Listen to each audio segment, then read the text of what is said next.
Cheryl, do you agree with both Clark and Reese saying this was a basketball play, or was this flagrant foul bigger than that? I don't have an issue with the foul. I thought it was a hard foul. Yep, I thought the refs got it right. My thing with that was, like, stand in it. I knew it wouldn't be long before Cheryl's hate and Swoops show her head on this situation between Angel Reese and Caitlin Clark. Knowing that her hatred for Caitlin Clark runs deep, but you will not believe what she said today. Sheryl Swoopes is back, folks, and by back, we mean she's resurrected her Caitlin Clark critique with the fervor of a preacher at a tent revival. This time, it's over Clark's flagrant foul on Angel Reese during the Fever's 93-58 demolition of the Sky.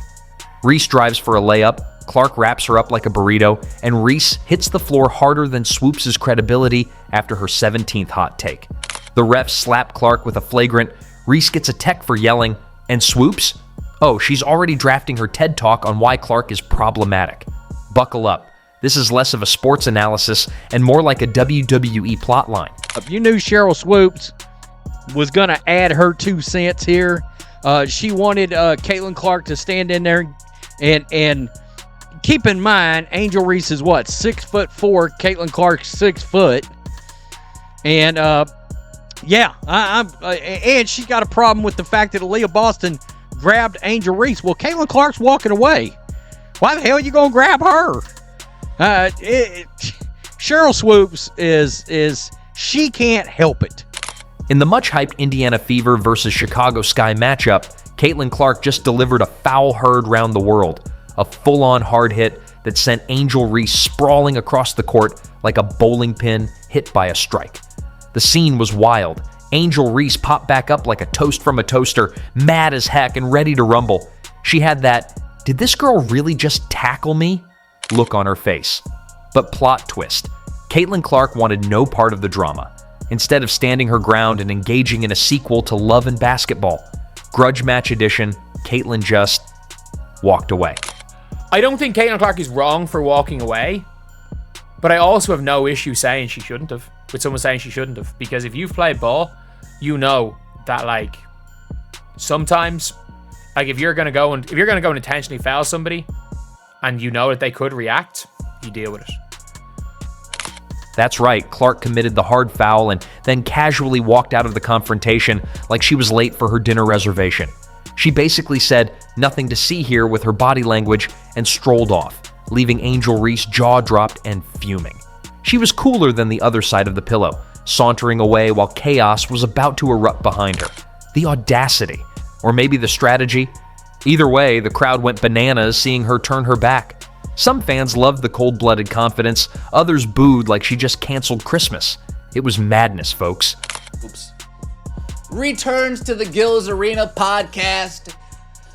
Bigger, better, more delusional, more foolish than ever. Sheryl Swoopes, welcome back, Sheryl. We missed you over here.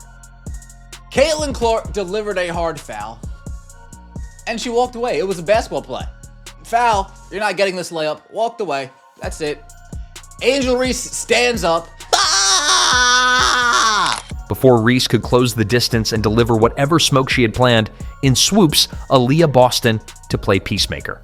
Boston rushed in and slid between the two. In the process, she accidentally gave Angel a little shove backward. Now, nothing calms a situation quite like another shove, right? The refs blew their whistles, benches were on high alert, fans were on their feet. It was absolute chaos with a side of comedy. You couldn't script this better for reality TV if you tried. Sheryl Swoopes doesn't just critique Caitlin Clark, she curates it.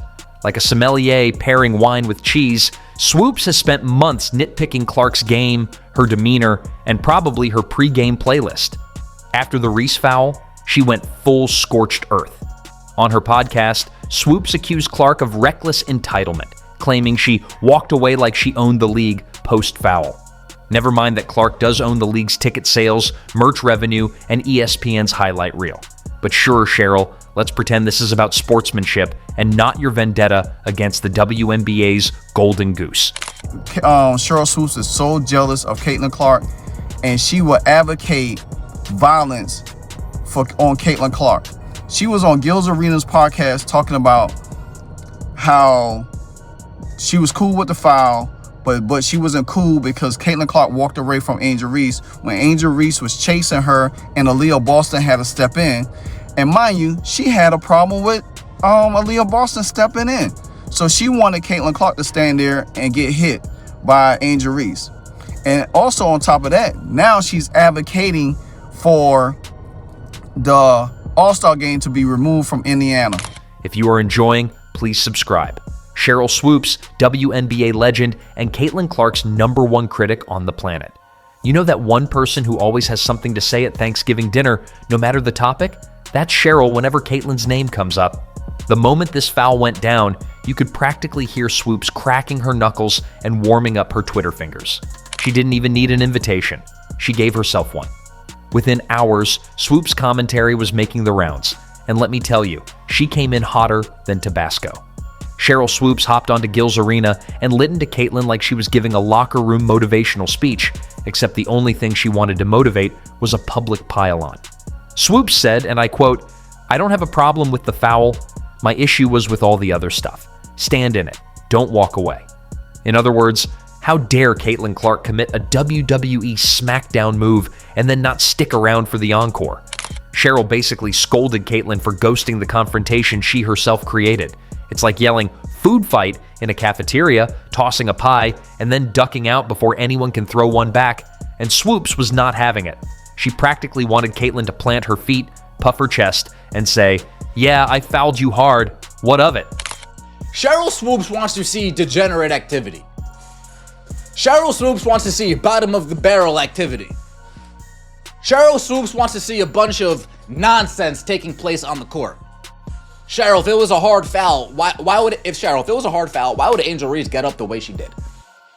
If it was just a hard foul, just a basketball play, why would Angel Reese get up the way she did? To crank it up a notch, Swoopes added that if Angel or anyone else had done the exact same foul to Caitlin, the storyline is different. Oh boy, here we go. That's the classic double standard alarm sounding off. According to Sheryl, Clark is the golden child who gets away with murder, metaphorically, folks, while other players would be vilified for the same act. In Swoopes' eyes, Caitlin's getting the kid glove treatment from media and fans. Essentially, Sheryl served up a hot steaming plate of Caitlin's protected, Angel's disrespected to the discussion table.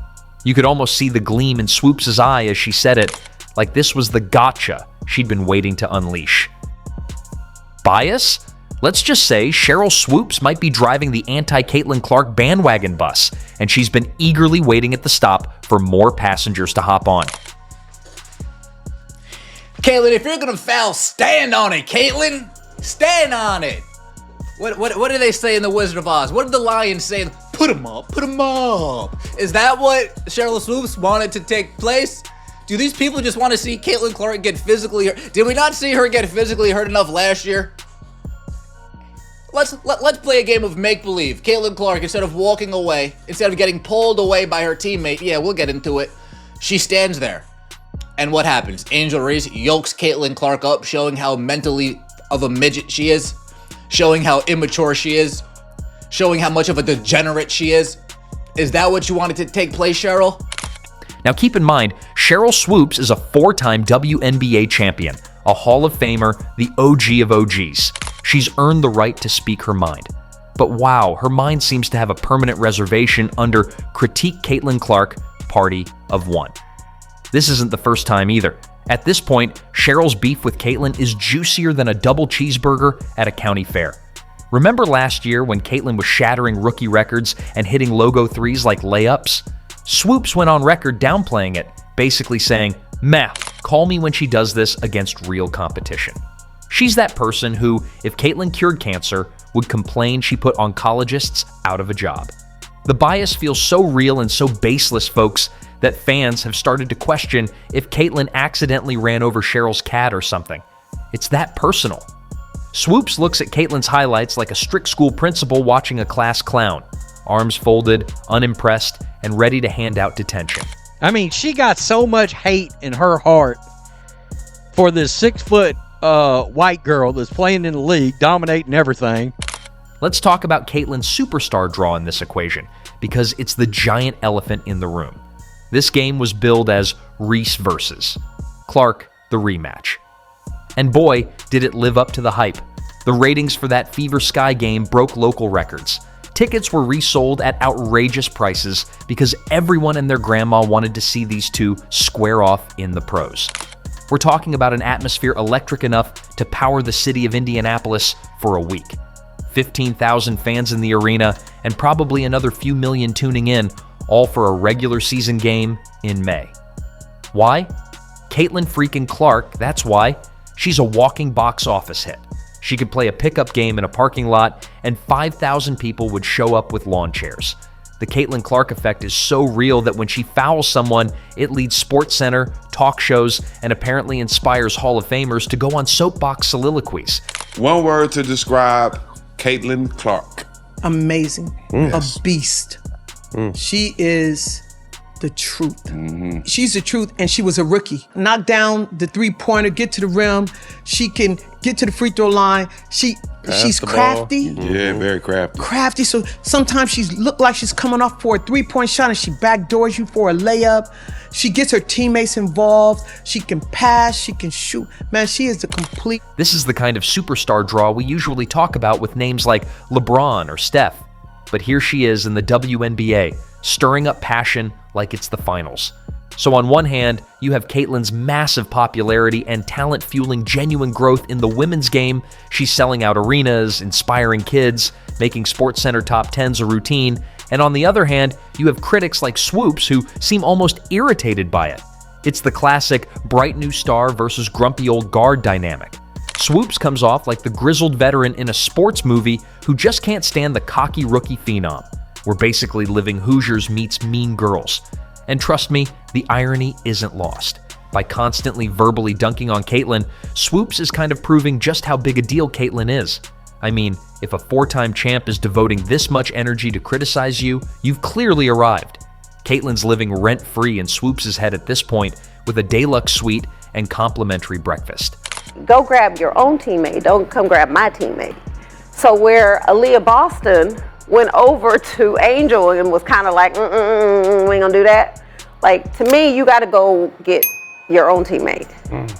I didn't have a problem with the foul. I thought it was a hard foul. I thought the refs got it right, and then you keep on playing. I got issues with all the other stuff that came along with that, not that foul. And what about the two players at the center of the storm? How are Angel Reese and Caitlin Clark themselves handling this mayhem? With a whole lot more maturity than the frenzy around them, it turns out. After the game, both of them tried to pour water on the fire. Angel Reese told reporters it was just a hard basketball play, refs handled it, let's move on. Translation, no hard feelings, I left the drama on the court. Caitlin, cool as a cucumber in the presser next to Aaliyah Boston, echoed the sentiment, basically saying, nothing personal, no malice, let's not turn this into some soap opera. Clark even expressed confusion at the flagrant upgrade, essentially saying she was just playing tough D, not auditioning for a linebacker spot on the Colts. It's almost funny. The two young stars themselves tried to hit the brakes, but the media and internet had already floored the gas pedal and broken off the brake lever. Just about every single analyst and pundit in the basketball community has been rifling off takes regarding Caitlin Clark's flagrant foul on Angel Reese during the May 17th game between the Indiana Fever and Chicago Sky. Not only was the foul itself noteworthy, it really wasn't. I mean, there's people out there trying to claim some kind of random different angle showed up, and I watched that over and over again, the original angle and then this new angle. I'm not entirely sure this new angle I'm seeing is not AI. Of course, leave it to Sheryl Swoopes to find something in that too. She commented on everything, from Caitlin walking away to Aaliyah Boston stepping in. She even nitpicked Boston, saying, get your own teammate, don't grab mine, essentially critiquing that Boston went to face off with Reese instead of corralling Caitlin. Swoops was dissecting that whole mini brawl like it was the Zapruder film. If you didn't know better, you'd think Sheryl was auditioning for a role as the official WNBA drama critic. Give her a monocle and a notepad, she's breaking down interpersonal dynamics on the court like she's recapping an episode of Real Housewives Hardwood Edition. Meanwhile, the crowd and fan reactions in real time were a show unto themselves. Remember, this game was in Indianapolis, home turf for Caitlin Clark's Fever and Aaliyah Boston and half the state of Iowa who probably drove over to see their hometown hero. But focusing back on the fun, the vast majority of fans were simply soaking up the spectacle. And you know what? They'll be back for more. This whole incident, the foul, the flare-up, the Swoops soap opera, the Twitter melee, it's only pumping more oxygen into Caitlin versus Angel rivalry. The next time the Sky and Fever face off, you better believe it's circled in red on everyone's calendar with 18 asterisks. It's the hottest ticket in the WNBA now. Let's not miss the forest for the trees here.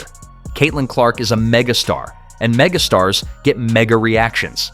Some people will love you to the moon. Some will find any reason to drag you back down to earth. It comes with the territory of shining bright. I got no issue with none of it. It's just basketball soft as hell right now. On both sides of it. There ain't no damn flagrant foul, man. That's not a flagrant? It was. Hard foul? Damn flagrant It foul. was. Angel's push was a lot harder. Yeah, well, Flagrant it was. foul, man.